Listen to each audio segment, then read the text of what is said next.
Wake Up with Patti Katter. I love this show. I never miss an episode. It's the best. I turn it on and turn it up.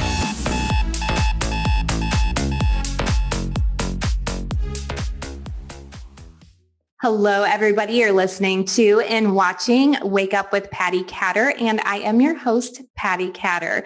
Thank you for joining me today. And I have a very special guest on the show today. His name is Kevin Hines.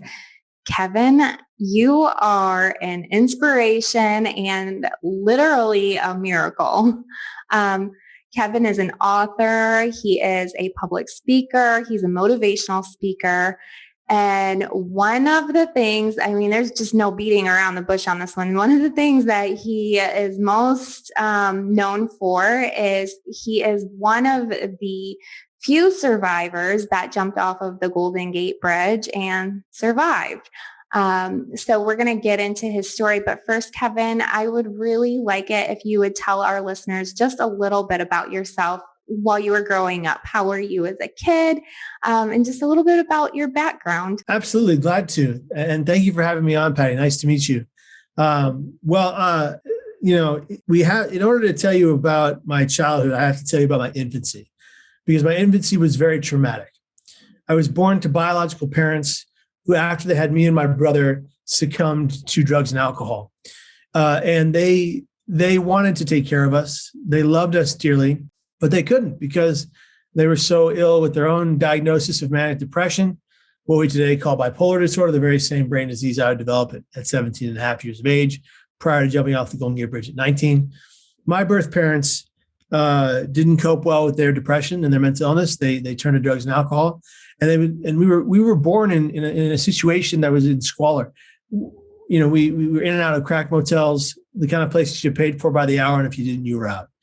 And they would leave us unattended to go do scores, sell drugs, because they had to keep a roof over our heads. And they would leave us often as infants lying on a motel bed with a dangerous drug paraphernalia next to us. Sharp metal objects had we touched could have killed us. Had we fallen off the bed onto the cement floors, we could have cracked our heads open and died. And one fateful day, one seedy motel clerk made his most unseedy decision and called the police. And the police came in with Child Protective Services, and they swooped us up. And of course, they placed us into the system, into foster care. And we bounced around from home to home. And the idea there was that we would be adopted together.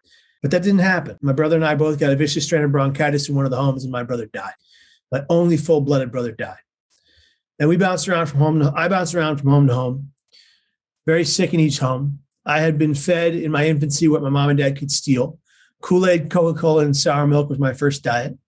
And my gut-to-brain health was very poor.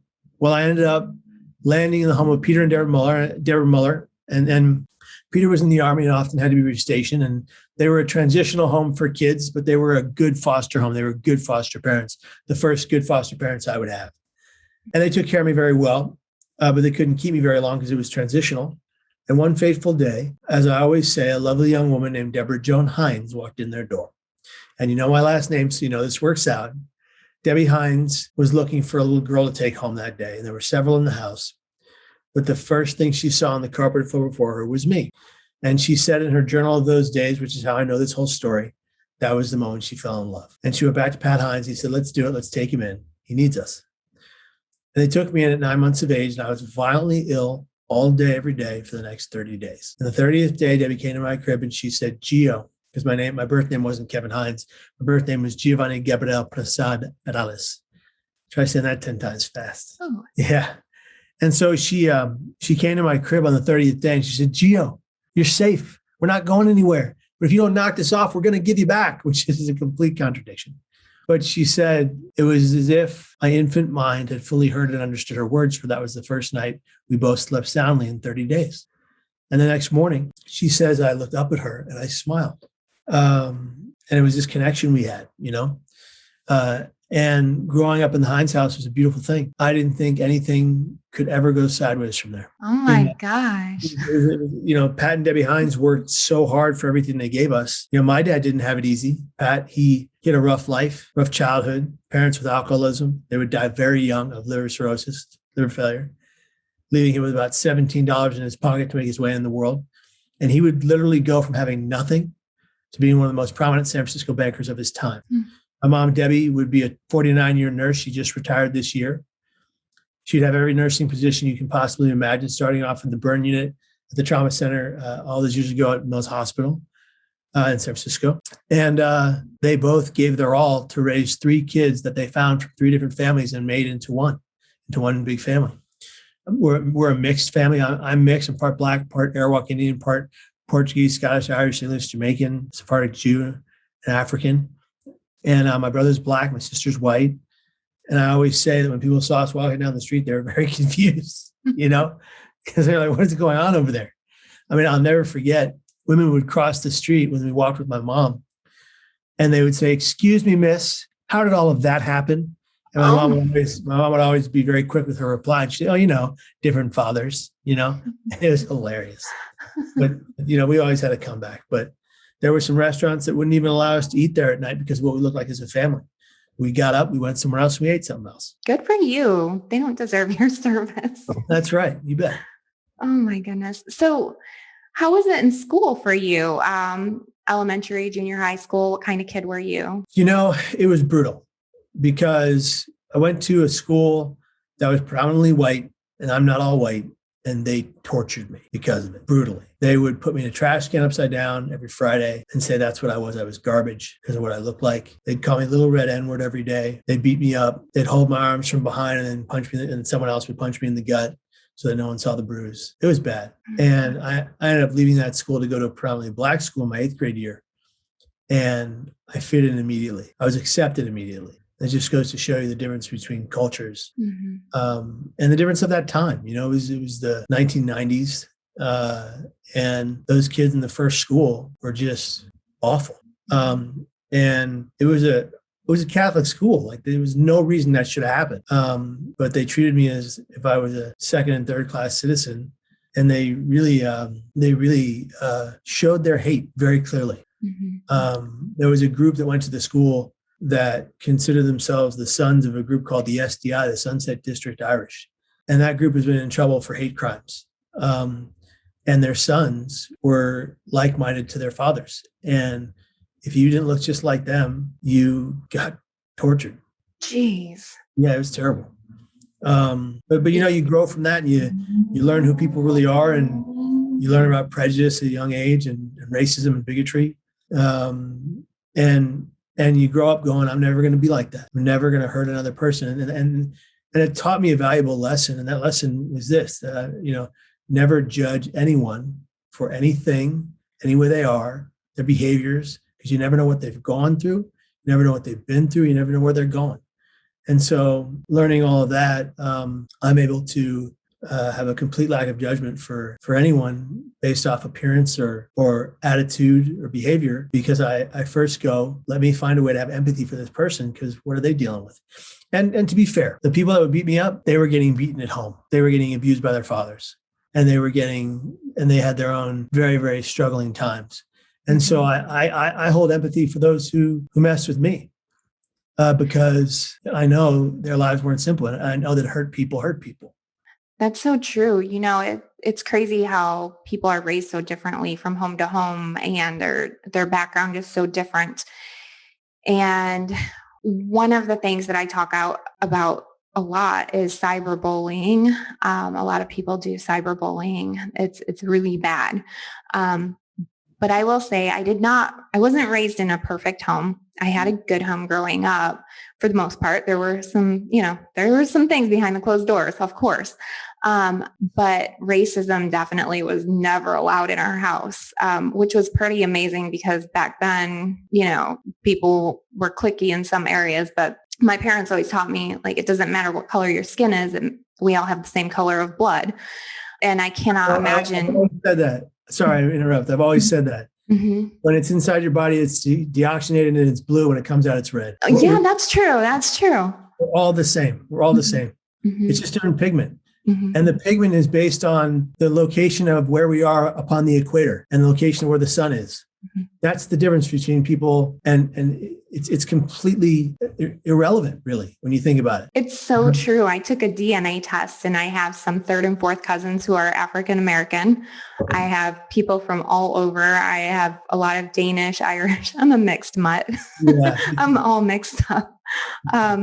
But Kevin, I want to get to the point of, it sounds like obviously you had some trying times in your childhood. How did you get to the point in your life where you just weren't sure that you wanted to live anymore?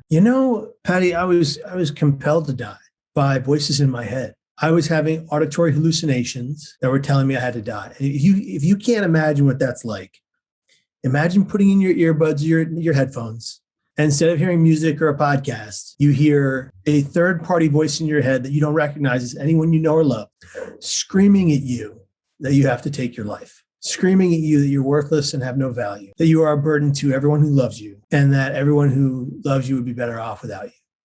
And then imagine that being repeated every day, louder and louder, louder and louder, until it becomes deafening. That's where I was the day I attempted to take my life off the Golden Gate Bridge. Hearing that voice that was unrelenting, that was just destroying me. Mm-hmm. Now, next to all of this, I'm having hallucinations, auditory and visual. I'm having paranoid delusions. I'm seeing things that you couldn't possibly imagine with the best of imaginations. Giant metallic spiders crawling down my ceiling to eat me alive. Death himself hovering through my window with his scythe in his right bony arm, reaching out his other bony hand, turning it upside down and saying, "Come home with me." Night after night, Monday through Monday, but I never told anybody. I buried and I silenced my pain. And if your listeners and viewers are going to learn one thing from me today, and one thing alone, it's this: don't learn the hard way like I did, and never again silence your pain, because your pain is valid. Your pain is worthy of my time and others, and your pain matters because you do. When we silence our pain, it only bubbles up and bubbles until it bursts in things like rage, aggression, violence, substance use disorder, suicidal thoughts, ideas, or actions. And I think that when I learned, well, first of all, when I was found in the waters of the Golden Gate Bridge, under the bridge in the water by the Coast Guard, after the sea line came in to keep me afloat and keep me safe until the Coast Guard boat arrived. A sea line kept me afloat until the Coast Guard boat arrived. That's amazing. But after that, the Coast Guard gets there, and I was fully conscious and aware. And they look at me and they put me in a neck brace. I said, "Kid, do you know what you just did?" I said, "Yeah, I just jumped off the Golden Gate Bridge." And they said, "But why?" And I had no answer, Patti. I said, "I don't know. I thought I had to die today." And the most senior officer leans in. He says, "Kid, do you understand how many people we pull out of these waters that are already gone?" I said, "No, sir, and I want to know." He said, "I'm going to tell you anyway." He said, "Young man, this unit alone has pulled out 26 dead bodies from these waters and one live one, you." And it was at that moment that I had a bright, shining perspective change. And I knew at that moment that no matter the pain I would ever be in again, I would never again attempt to take my life so long as I would live. Die of natural causes or old age or both. So some of my listeners might think or have this question. I know it's one of the first questions I thought of. So when you were hearing these voices, have you ever done drugs, or were you drinking, or is it just, how long had you been hearing those voices? Was this a normal thing for you growing up? Because I'm kind of curious, because I've actually talked to some other guests who've had similar situations, and I just kind of want to know where yours is maybe coming from. Sure. I had briefly heard voices as a child. I've never done drugs besides alcohol. I binge drank until blackout a few times in high school and early college, but I quit alcohol when I was 21, and I never took a sip of alcohol since 21 years of age. So after you, well, let's back up. Okay, so tell us about the day that you were going to the bridge. That day, I hadn't slept in quite a few days. I was having complete psychosis, partially due to the lack of sleep, partially due to the bipolar disorder. And at 6 a.m, I entered my father's room and I startled him awake. And he goes, "Kevin, what's wrong?" And I wanted to tell him everything. I said, "Nothing's wrong, Dad. I just wanted to tell you I love you," because in my mind, it was for the very last time. And he said, "Well, Kev, I love you too, but it's 6 a.m. I don't have to be working until 9, go back to bed." And he fell soundly asleep with his breathing mask on as quickly as I had awoken. I entered my room at 6:30. He entered my room at 7. He said, "Kevin, I'm very worried about you. I don't know what to do. Why don't you come to work with me today?" There was my opportunity right there. I said, no, Dad, I got to be at City College today. He said, Kev, we'll go to the beach. We'll go to the movies. We'll do whatever you want. I just feel like you need to be with me today. What my dad didn't do or say, because no one taught him suicide prevention techniques, was, Kevin, are you thinking of killing yourself? Have you made plans to take your life? And do you have the means? Those 3 questions have been proven to halt people in their steps.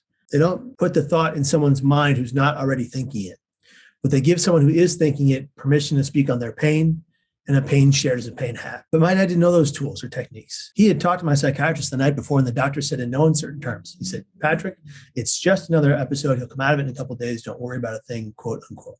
The doctor was nearly dead wrong. And that day I made my way to the Golden Gate Bridge on a bus. I cried the whole bus ride. I yelled aloud on a crowded bus filled with 100 people, leave me alone. I don't want to die. Why do you hate me so much? What did I ever do to you? And now 100 people are looking down the barrel of the bus at me and saying nothing, except for one man who says to the guy next to him, what the hell's wrong with that kid, with a smile on his face? Bus gets to the Golden Gate. I walk back and forth across the bridge walkway for 40 minutes.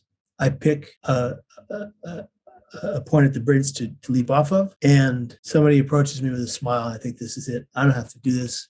This woman is going to save me. She's going to ask me if I'm okay. I can tell her everything. Couldn't tell my dad that morning.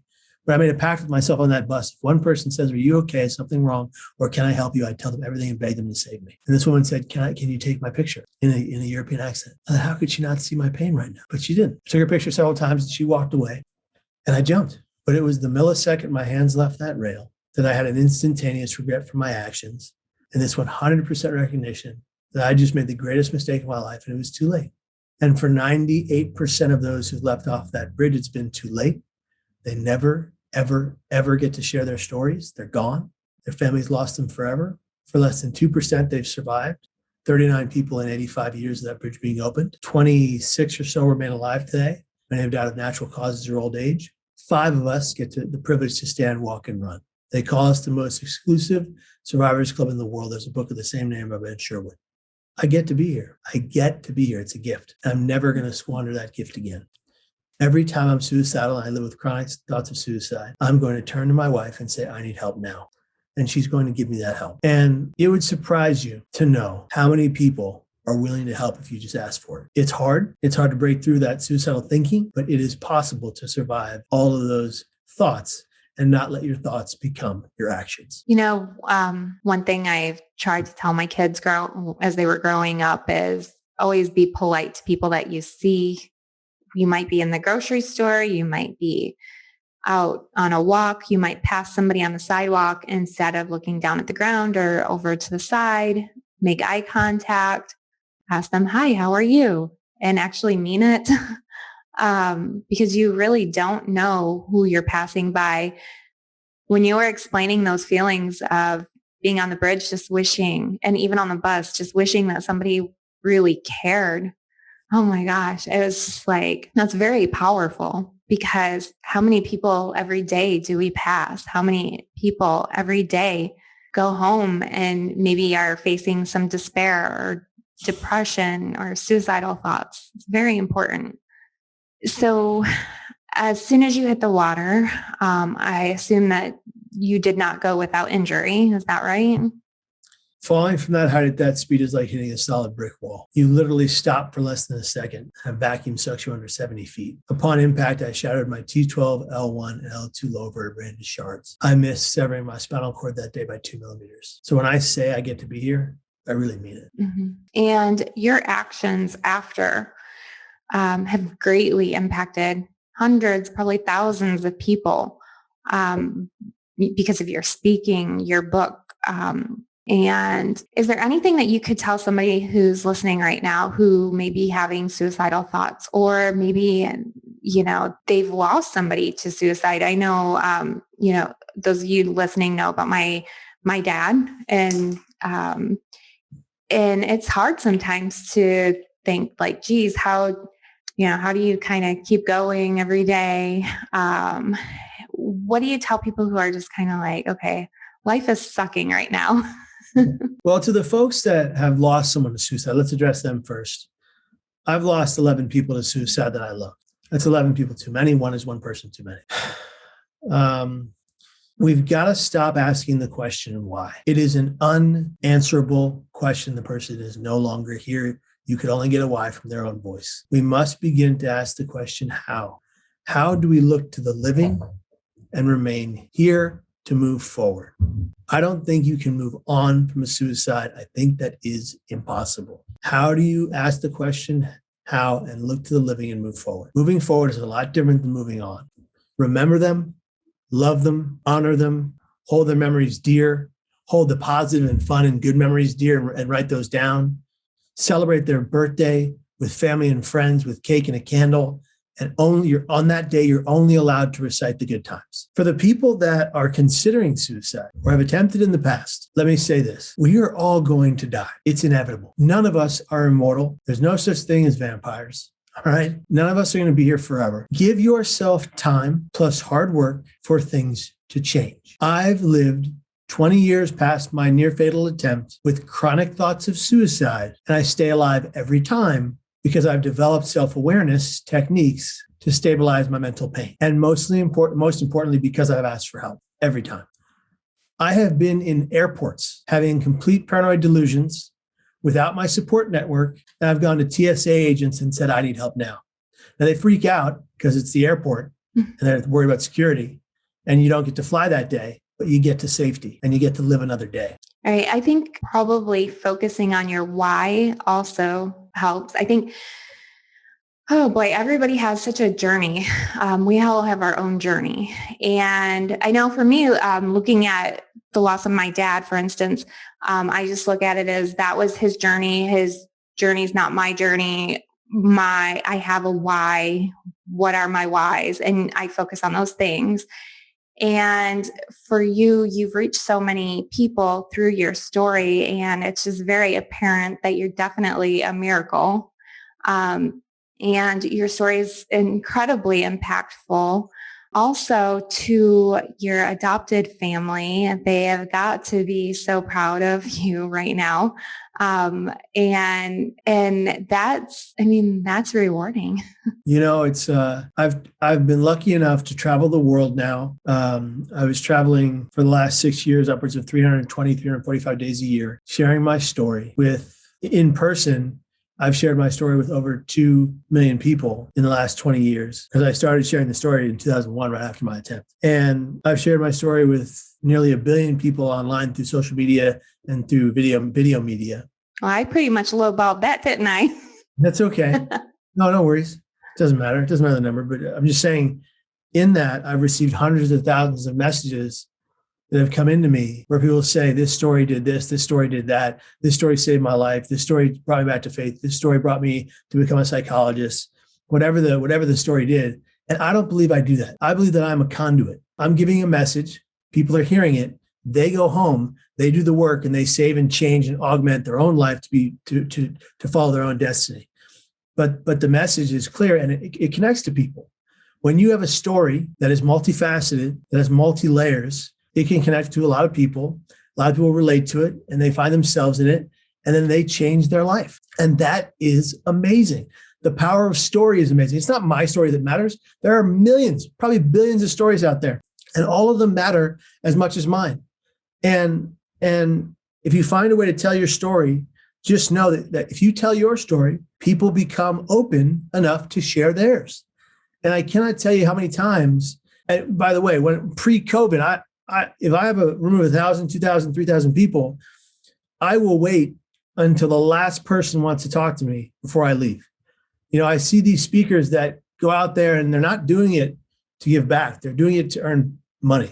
And they get on stage, they give a keynote, and they go out the back entrance. Mm-hmm. That doesn't do anything for anybody. That's just you collecting a paycheck. I love to sit down in a chair, sometimes because my back hurts, I can't always stand the whole time, and hear everybody's story and give everybody I can a hug, pre-COVID, of course. But, I can't wait till those days come back. And people divulge their whole life to you in however much time you have. And it's a gift. It's hard. It's hard to hear the pain of 1,000 people, but it's important because that's why they came there. They came there to get a real authentic view into someone who survived and wants you to survive too. Mm-hmm. That's so true. Did you ever realize that what you're doing too is generational? So you're impacting somebody today, but you don't know, for instance, teenagers, right? You maybe have talked to some teenagers in your early times of speaking, and now they're grown and they have families and they have kids. Yeah. That's no, I've definitely amazing. realized that because I've given talks to then high school students who have kids who reach out to me online and say, my son's now dealing with bipolar disorder. And I feel like I know what to do because of your speech. So it's like, it is generational. It is amazing. There's a thousand of those kinds of stories where it's been like, all of my family and friends, no matter if they're older than me or younger than me, come to me when they're struggling or their loved one is struggling. And I feel like that's one of the best gifts I could have been given. I got to live to try to make an impact on people that, just are in my circle. Forget those out of my circle. That's been wonderful too. But when you can impact someone you went to high school with or college with and their kids and their kids' kids, it's amazing. Having done this for 20 years, there's a lot of people that call on me for a consultation, and I give it freely just because it's the right thing to do. So one of the things that I wonder about is the kids that you went to school with who were kind of bullies. Have you heard from any of them since then? I went to the same church that's right next to the school that I went to as an adult. And I did get married there, by the way, which was because the priest was just such a wonderful man. And he inspired me to speak about my story, which was the first speech I ever had was at that school. And not to digress, but when I gave that speech, it was a little bit of an anti-bullying speech because it was the same school I went to that tortured me. Mm-hmm. And when they all wrote letters to me afterwards, 120 kids, the letter I got from the priest was that all the kids went to each other and said sorry for their bullying to each other, and so they wouldn't do it again anymore. Wow, that's amazing. And, pardon me. And when that happened, apparently they didn't bully each other for the rest of the year. They were just really good about it, and they were those who were bullies got forgiven. And those who were the bullied forgave the bully and just said, it's okay. We love you anyway, and it was amazing. But to answer your question, I was at church with my wife and I ran into one of them and he couldn't have been more kind. He grew up and he changed. Good. And you see that and you go, there's hope for everybody. Mm-hmm. Yep. Now, where can people find you on social media? Well, my favorite place is youtube.com/Kevin Hines, because that is my YouTube channel. And it's got 500 plus videos, all designed to help you stabilize your life and be better brain well and change your life. All my social medias are at Kevin Hines Story. So if you go to Twitter, Instagram, Facebook, or TikTok, you'll find me at Kevin Hines Story. That's it, KevinHinesStory. Reach out to me. I'm accessible. The best place to reach me though is on YouTube because I answer all my comments. Mm-hmm. Now, tell us really quick about this book you just released called The Third Rail. It sounds so good. So the third rail is right here, and if you can see that, it's in my mania I became, and this is a picture of Jesse Cohen, and it's written by Jesse Cohen and myself in the first person from his perspective.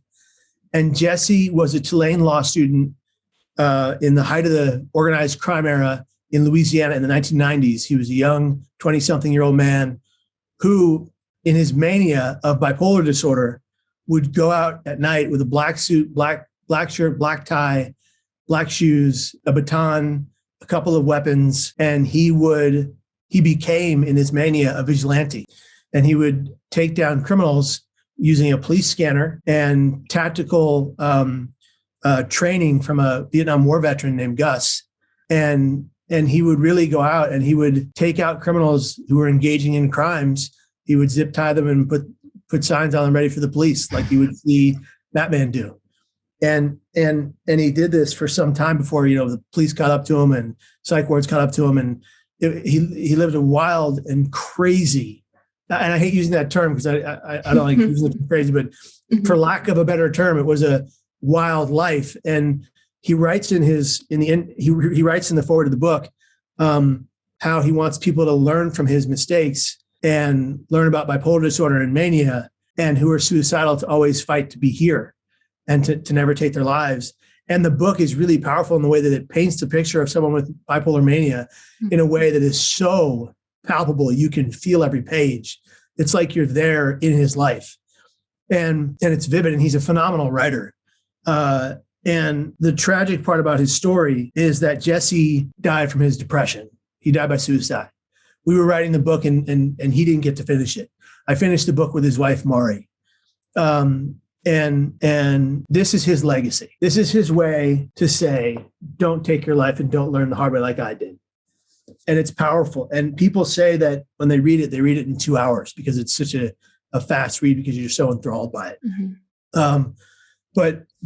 But you know, the point of this book is to help people see what it's like inside themselves if they're living with mania or struggling with depression or even schizophrenia, you know, any mental struggle, because there's pieces of the book where you go, I can fight this. I can be here tomorrow. You know, Jesse was a brother to me, and I'm sad we lost him, devastated. And I think about him every day. But this book, I often find myself rereading it to just imagine he's still here. And it's powerful. It's moving for sure. That's incredible. I think that he would be really proud of you too. I unfortunately lost a friend. I was trying to help him. He was a veteran. And the last conversation we had is he said, I'm going to get better so I can help more veterans. You keep doing what you're doing.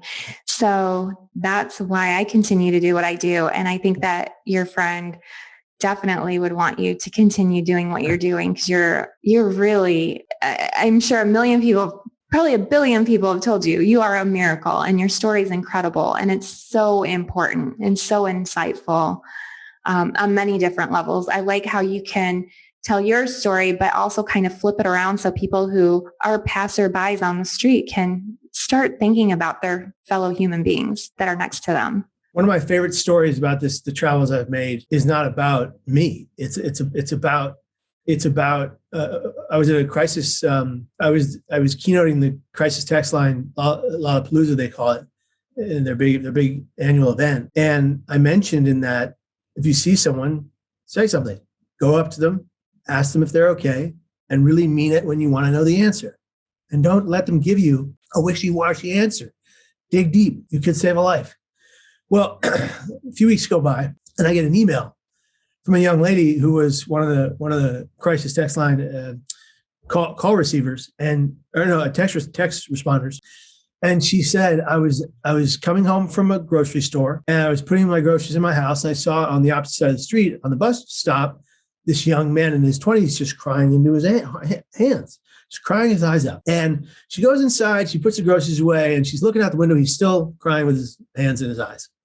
And she goes, Kevin told me I have to go see how he's doing. And she went out there and she sat next to him, and she said, you're breaking my heart. What's wrong? And he kind of looked at her like, what the heck? And he basically was like, why do you care? And she was like, because I'm human. And so are you. What's going on? Can I help you? And he said, my fiance just left me for somebody else or something like that. And he was heartbroken, and he was considering suicide. And she got him to a place where he realized how valuable he was. She was trained to do that. That's her training. And she had a major part in saving his life that day. You know, we can all be that conduit for change if we just reach into people in lethal emotional pain. Absolutely. Wow. Kevin, thank you for being on the show. I don't know even a better way to end it. That was perfect. So thank you for being on the show. Thank you for listening to your heart and using your voice to impact people on all different levels. And I know I appreciate you, and your story is so impactful. And I know my listeners are going to love it. And everybody, make sure that you check out The Third Rail and go to Kevin's website. If you're watching, you're going to see the links here. If you're listening, you can go through the show notes, and you're going to see the Kevin's links on my show notes and on my website. And again, thank you, Kevin, for being such a fantastic guest and for sharing your heart and your story. Thank you, Patti. Nice to meet you. Thank you. Nice to meet you too. Thank you, everybody, for listening. Have a great week. Until next time, you're listening to Wake Up with Patti Katter.